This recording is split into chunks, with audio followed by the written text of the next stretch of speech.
नमस्कार। कार्यक्रम हमारे मेहमान में सभी दर्शकों का स्वागत है। दर्शकों, आज के कार्यक्रम की विशेषता ये है कि आज इस कार्यक्रम के जरिए हमारे मेहमान से मिलवाने हम आपको लेकर आए हैं बस्तर अंचल के कांकेर जिले में। हमारे आज के मेहमान हैं वर्ष 2018 बैच के भारतीय वन सेवा अधिकारी और वर्तमान में कांकेर जिले में वन मंडलाधिकारी के पद पर पदस्थ श्री आलोक वाजपेयी जी। कहते हैं कि वन में जीवन निहित है और ये भी कहा जाता है कि वन के बिना हम जीवन की कल्पना भी नहीं कर सकते। अगर कल्पना करेंगे तो वो बहुत भयावह होगी। क्या है वनों का महत्व, किस तरह की वनों की प्रकृति है कांकेर जिले में, वन और वन्य जीवों के संरक्षण के लिए क्या योजना यहाँ संचालित है और किस तरह से यहाँ के वन यहाँ के ग्रामीणों के लिए आर्थिक लाभ का जरिया है, ऐसे ही कुछ सवालों के लिए आइए मिलते हैं आलोक जी से। आलोक जी, इस कार्यक्रम में आपका बहुत बहुत स्वागत। धन्यवाद देवान जी। आलोक जी, हमेशा ये महसूस किया हमने कि वनों का जीवन से बड़ा गहरा नाता है, तो क्या वनों का महत्व है जीवन के लिए बहुत, कैसे परिभाषित करेंगे इस महत्व को? वनों को में जीवन का जो महत्व है उसको मैं परिभाषित इस प्रकार से कर सकता हूँ कि वन ही जीवन है। आप जीवनदायिनी वायु देख लें, ऑक्सीजन देख लें या जीवनदायिनी जल देख लें, तो ये दोनों ही जो मेजर कंपोनेंट हमारी लाइफ के, ये वनों से ही हमें मिलते हैं। आप जितनी भी मेजर रिवर्स का कैचमेंट देखेंगे, उनके उद्गम स्थान देखेंगे, वो सब वनों से ही निकलते हैं।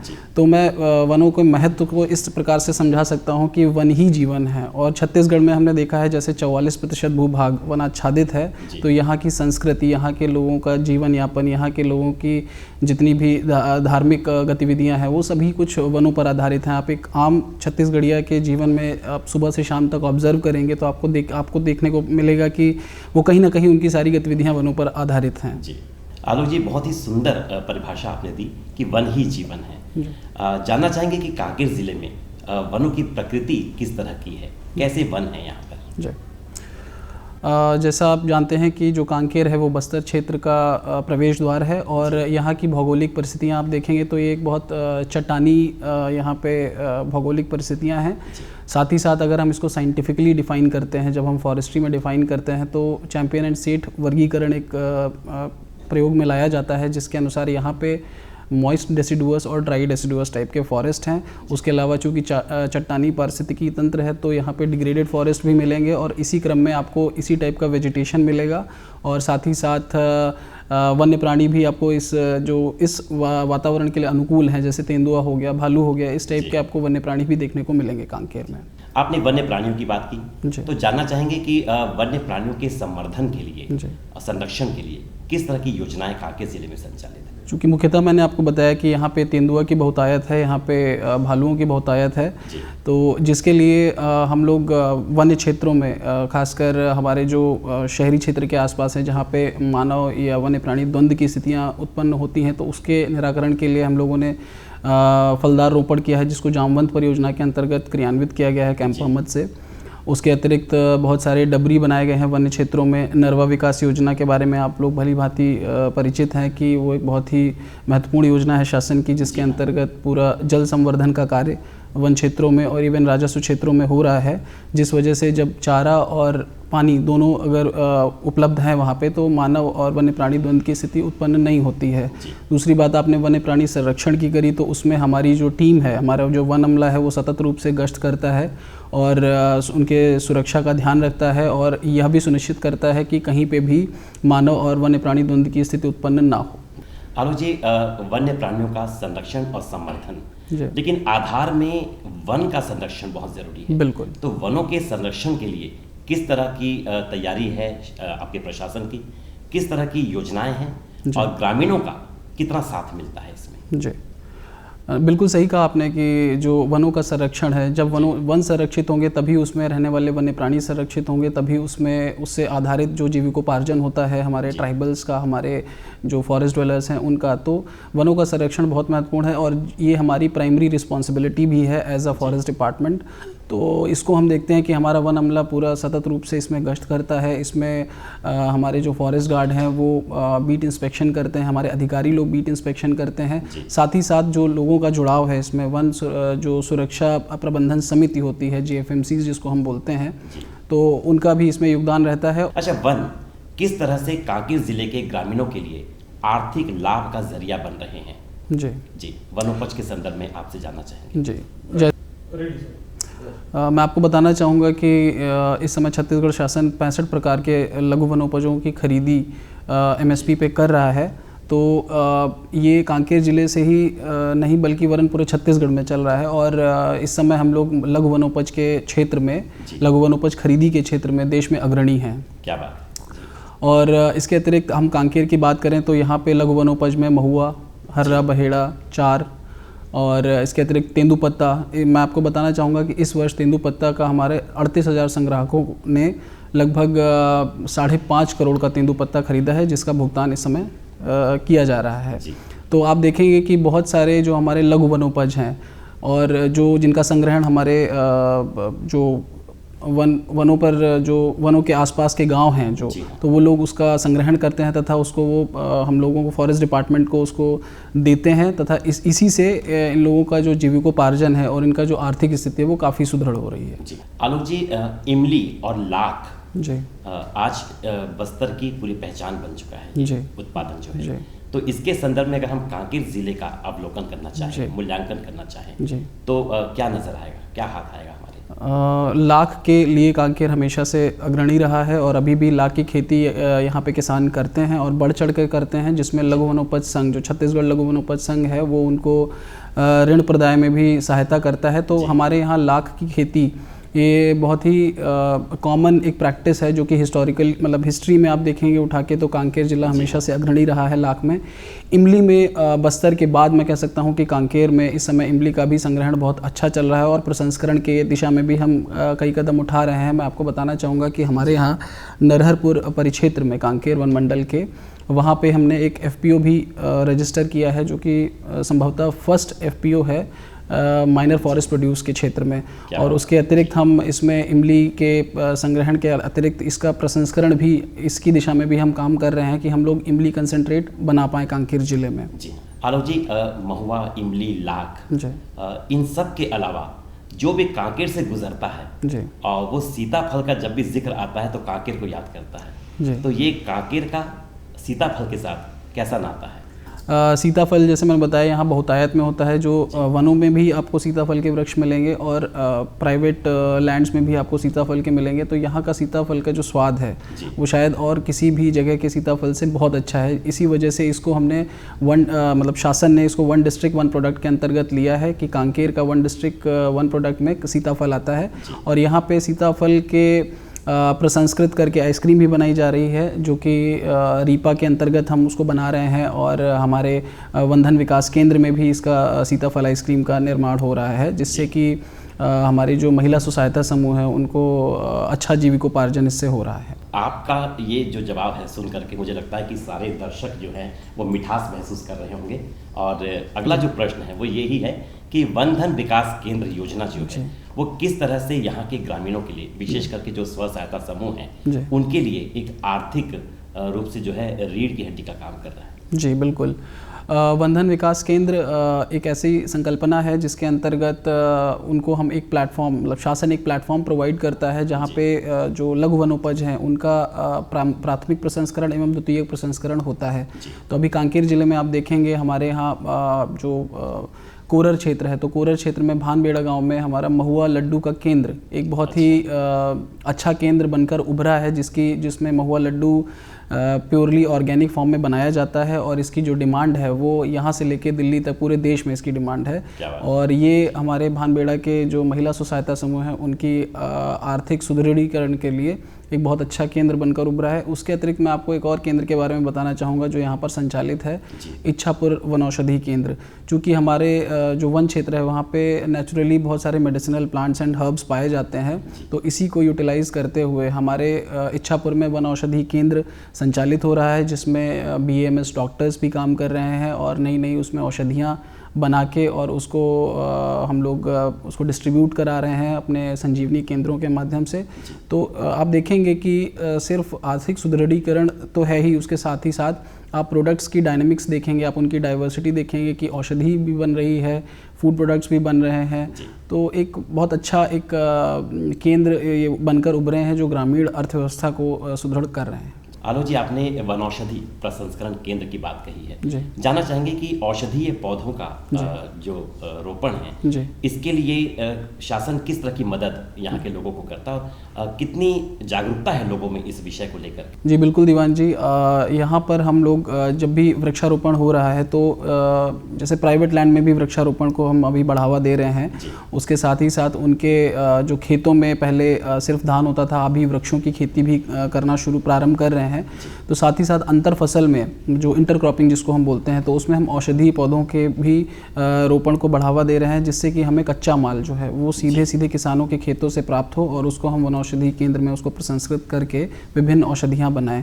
तो इस दिशा में भी हमारे काम जो है प्रयास हम कर रहे हैं कि हमें अच्छे से वनौषधि रोपण मिले, लोगों के प्राइवेट लैंड्स में मिले, और जो संग्रहण करते हैं वनों से वो तो है ही, मतलब यहाँ पे। जी आलोक जी, शुरू से हमने देखा है कि कांकेर ज़िला जो है यहाँ पर हरियाली बहुत ज़्यादा है जी। लेकिन ये भी देखने में आ रहा है कि लगातार इस हरियाली को बढ़ाने का जो है वो प्रयास किया जाता है जी। तो ये मुख्यमंत्री वृक्ष संपदा योजना जी। ये क्या है, उद्देश्य क्या है और किस तरह से ये आज क्रियान्वित है ज़िले में? जी, मुख्यमंत्री वृक्ष संपदा योजना शासन की एक बहुत महत्वपूर्ण योजना है, जिसके अंतर्गत जो सबसे बड़ा लक्ष्य है वो ये है कि जो हमारी पड़त भूमियां हैं तो उसमें कृषि वानिकी का विस्तार हो। अभी तक हम देखते थे कि जो इमारती वृक्ष हमें मिलते थे वो सिर्फ हम वनों के एक्सप्लॉइट या दोहन से हमें मिल पाता था, जो कि चूँकि वन हमारे सीमित संसाधन है, इसलिए हम ये शासन ने ये सोचा कि हम इसको क्यों ना जो पड़त भूमियाँ हैं या जो फसल चक्र परिवर्तन के अंतर्गत जो किसान इसमें वृक्ष की खेती करना चाहते हैं तो उनको एक उन्नत किस्म का एक टिश्यू कल्चर के जो पौधे हैं वो प्रोवाइड करें, जिससे कि उनका जो जिनका रोटेशन पीरियड जो होता है वो हमारे नॉर्मल पेड़ों से जो हमारे वनों में मिलते हैं नैसर्गिक रूप से उनसे काफ़ी कम होता है। जैसे आप सागौन का मैं एग्जांपल लूँ तो सागौन में जो रोटेशन पीरियड होता है नेचुरल सागौन का वो लगभग 100 वर्षों के आसपास का होता है, और वही हम जब टिश्यू कल्चर सागौन की बात करते हैं तो वो 12 से 15 साल के बीच में काटने योग्य हो जाते हैं।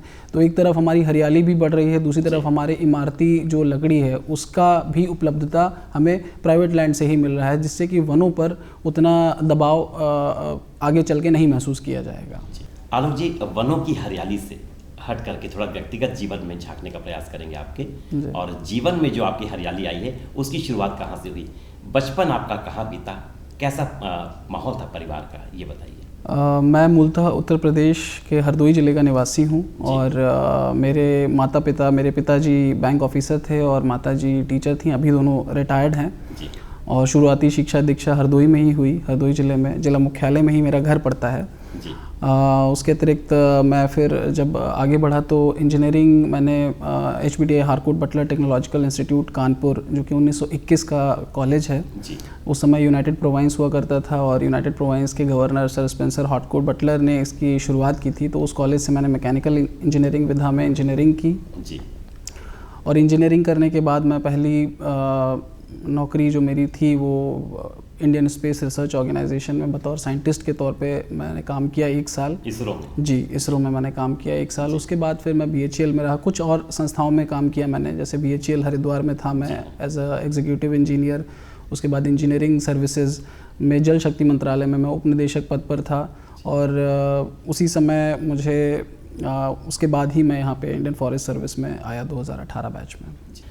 एक साइंटिस्ट जो इसरो से जुड़ा हुआ था, मैकेनिकल इंजीनियरिंग करने के बाद भी अगर प्रकृति के बीच आज पहुंचा है तो क्या ये लक्ष्य था आपका कि आपको इस तरह की प्रशासनिक सेवा में आना है, या फिर ये एक संयोग मात्र है? संयोग नहीं बोलूँगा, क्योंकि जब मैं अलग अलग, चूँकि जैसे मैंने बताया आपको अलग अलग नौकरियों में रहा हूँ, तो आपका जो करियर पाथ होता है वो आपके पीयर ग्रुप बहुत ज़्यादा डिसाइड करते हैं, आप उनसे कहीं ना कहीं प्रभावित होते हैं। तो जब मैं इंजीनियरिंग सर्विसेज में था, मैं जल शक्ति मंत्रालय में बतौर उपनिदेशक पदस्थ था, उस समय पे मुझे लगा कि नहीं, हम डायरेक्टली भी लोगों से जुड़ के काम कर सकते हैं, और डायरेक्टली जब आपका प्रत्यक्ष और अप्रत्यक्ष रूप से आप विकास के भागीदार होते ही हैं जब आप सरकारी या पब्लिक सर्विस में हैं, लेकिन प्रत्यक्ष रूप से आपको करने का मौका तब मिलता है जब आप ज़िले में जुड़ के लोगों से काम करते हैं। तो उस दिशा में मैंने सोचा और उस दिशा में मैंने काम किया, और सन 2017 के एग्ज़ाम में मैं सफल हुआ। तो आलोक जी, आपने कहा कि ये संयोग नहीं है, बल्कि विचारपूर्वक निर्णय लिया आपने कि आपको इस तरह की सेवा में आना है जी। बहुत से हमारे युवा जो हैं आज वो भी सपने देखते हैं, लक्ष्य निर्धारित करते हैं, तो किस तरह की तैयारी आपकी थी, किस तरह की चुनौतियां आती हैं सामने, और आज के युवा किस तरह की तैयारी करें जिससे वो सफलता प्राप्त कर सकें? आपके माध्यम से सभी को संदेश, जो भी युवा तैयारी करना चाहते हैं उनको संदेश देना चाहता हूं कि तैयारी के समय पे सबसे ज़्यादा जो महत्वपूर्ण चीज़ होती है आपका अनुशासन, आपका फोकस और आपका समय प्रबंधन। तो जैसे मैं किसी न किसी नौकरी में था तो मेरे लिए समय एक बहुत बड़ी चुनौती थी। एक अंदर से मोटिवेशन था कि काम हमें इसको करना है, लेकिन एक समय की समस्या रहती थी। तो समय प्रबंधन मेरे लिए महत्वपूर्ण था, किसी और के लिए कुछ और महत्वपूर्ण हो सकता है, लेकिन ये 3-4 कंपोनेंट्स जो मैंने बताया कि अनुशासन आपको रखना ही पड़ेगा, आपको समय प्रबंधन रखना पड़ेगा, आपको सेल्फ मोटिवेशन के तहत आपको काम करना पड़ेगा, और साथ ही साथ जो परीक्षा स्पेसिफिक जो तैयारी होती है वो आपको करनी पड़ेगी। मैं हमेशा जो एस्पायरेंट्स होते हैं उनको ये बोलता हूँ कि आप सबसे पहले परीक्षा का पैटर्न देखें, उस पैटर्न के तहत आपको कौन कौन से विषय जो है पढ़ने हैं, किस दिशा में ज़्यादा काम करना है, किस दिशा में ज़्यादा मेहनत करनी है, तो उन सब सारे ही पैरामीटर्स को आपको बैलेंस करते हुए आप तैयारी करें तो सफलता निश्चित आपको मिलेगी। आलोक जी, फिर से एक बार हम वनों की तरफ लौटते हैं और आपसे जानना चाहेंगे कि ये वन अधिकार पट्टा ये क्या योजना है और किस चीज़ का अधिकार है, और इस अधिकार का प्रयोग कांकेर ज़िले के जो ग्रामीण हैं वो किस तरह से कर रहे हैं? जी, इसमें मैं आपको एक करेक्शन करना चाहूँगा कि इसको हम लोग कॉमन पैरेलेंस में वन अधिकार पट्टा बोल देते हैं, बट एक्चुअली में ये वन अधिकार पत्र है। और वन अधिकार पत्र ये डराइव होता है आपका फॉरेस्ट राइट्स एक्ट 2006 से।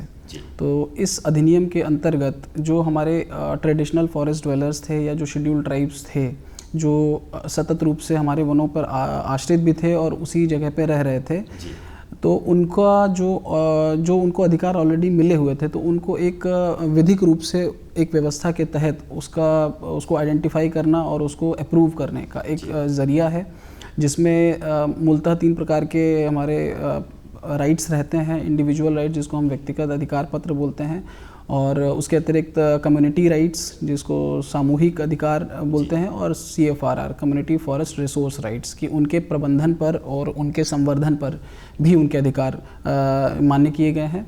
तो इन तीनों ही अधिकारों में मैं देखता हूं कि जो चीज़ पहले से करते आ रहे हैं, जैसे फॉरेस्ट डिपार्टमेंट और संयुक्त वन प्रबंधन समितियां, तो इनके माध्यम से इनका प्रबंधन हो गया, वनों का प्रबंधन हो गया, वनों की सुरक्षा हो गई, वो हम ऑलरेडी इंश्योर कर रहे थे, बट एक विधिक व्यवस्था के तहत उनको एक अधिकार पत्र के तौर पे वो दिए जा रहे हैं। तो इसमें महत्वपूर्ण जो है वो आपका CFRR है। जैसे CFRR में कम्युनिटी फॉरेस्ट्री रिसोर्स राइट्स के अंतर्गत एक बहुत बड़ा क्षेत्र जो है वो हम एक पर्टिकुलर ग्राम को देते हैं, जिस पे वो अधिकार अपना व्यक्त करते हैं ग्राम सभा के माध्यम से, और उसमें एक उनका मैनेजमेंट प्लान भी बनता है जो हमारे वर्किंग प्लान से संबद्ध रहता है। तो ये बेसिकली एक बहुत ही वेल चार्टेड आउट व्यवस्था है, जिसके अंतर्गत फॉरेस्ट डिपार्टमेंट साथ ही साथ जो हमारे ग्रामीण लोग हैं उनके संयुक्त माध्यम से इसका वनों का प्रबंधन, वनों की सुरक्षा एवं संवर्धन हो रहा है। आलोक जी, एक बार फिर से आपने ग्रामीणों के सहयोग की बात कही है, तो आपसे जानना चाहेंगे कि पर्यावरण का संतुलन वन के माध्यम से कितना महत्वपूर्ण है, और क्या इसमें भी ग्रामीणों का सहयोग लिया जा सकता है? आप देखेंगे कि जो एक गांव जो वनों के आसपास है, तो उनसे ज़्यादा शायद मुझे नहीं लगता कि कोई वनों के महत्व को समझ सकता है या उनके पारिस्थितिकी तंत्र को समझ सकता है। और पर्यावरण संरक्षण या पर्यावरण संतुलन की हम बात करें तो सभी जो बायोडाइवर्सिटी होती है, जैव विविधता होती है, चाहे वो छोटे से छोटा एक कीड़ा हो या फिर हाथी जैसा एक जानवर हो, तो उसमें सभी का अपना अपना एक रोल होता है। और जो हमारे मानव जो होमो सेपियंस हैं वो भी एक इसका पार्ट हैं। तो अभी हम ये समझने लगे कि हम इसके मास्टर्स हैं। We are not the masters, we are just the part of the whole wheel. तो ये बातें आप देखेंगे तो आप एक गांव वाला ज़्यादा अच्छे से समझता है। वो उसका जो दोहन होता है, जो एक्सप्लॉयटेशन होता है रिसोर्सेज का, वो बहुत ही बैलेंस तरीके से करता है, बहुत सस्टेनेबल तरीके से करता है। तो मुझे लगता है कि जो वनों का जो पर्यावरण संतुलन है वो बेसिकली निहित है कि वनों की सुरक्षा एवं उसका संवर्धन और उचित प्रबंधन किया जाए, जिसमें ग्रामीणों के सहयोग के बिना यह संभव नहीं है, क्योंकि जो सबसे पहला अधिकार है वो ग्रामीणों का है। जी। तो मुझे लगता है कि जो हमारी जो अभी की व्यवस्था है, जॉइंट फॉरेस्ट मैनेजमेंट कमिटीज़ हैं, बायोडाइवर्सिटी मैनेजमेंट कमिटीज़ हैं, जो कि बायोडाइवर्सिटी मैनेजमेंट एक्ट के अंतर्गत 2002 के एक्ट के अंतर्गत आती हैं, और उसके अतिरिक्त जो अभी हम CFRR की बात कर रहे थे कि जो वन अधिकार समितियां हैं या वन जो माइक्रो प्लान्स बनते हैं इनके, तो इन सभी व्यवस्थाओं के माध्यम से हम ग्रामीणों के सहयोग से वृक्षों या वनों को बचा सकते हैं, साथ ही साथ हम पर्यावरण संतुलन में अपना योगदान दे सकते हैं। आलोक जी, नरवा गरवा घुरवा बाड़ी शासन की बड़ी महत्वपूर्ण योजना है। इसमें अगर हम नरवा की बात करना चाहें कांकेर जिले में, तो इसके माध्यम से किस तरह के सकारात्मक परिवर्तन जिले में नजर आ रहे हैं? जी बिल्कुल, नरवा गुरवा बारी जो शासन की महत्वपूर्ण योजना है, उसमें से नरवा एक बहुत बड़ा कंपोनेंट है। सारे कंपोनेंट महत्वपूर्ण हैं, लेकिन नरवा में भी बहुत अच्छे काम हुए हैं।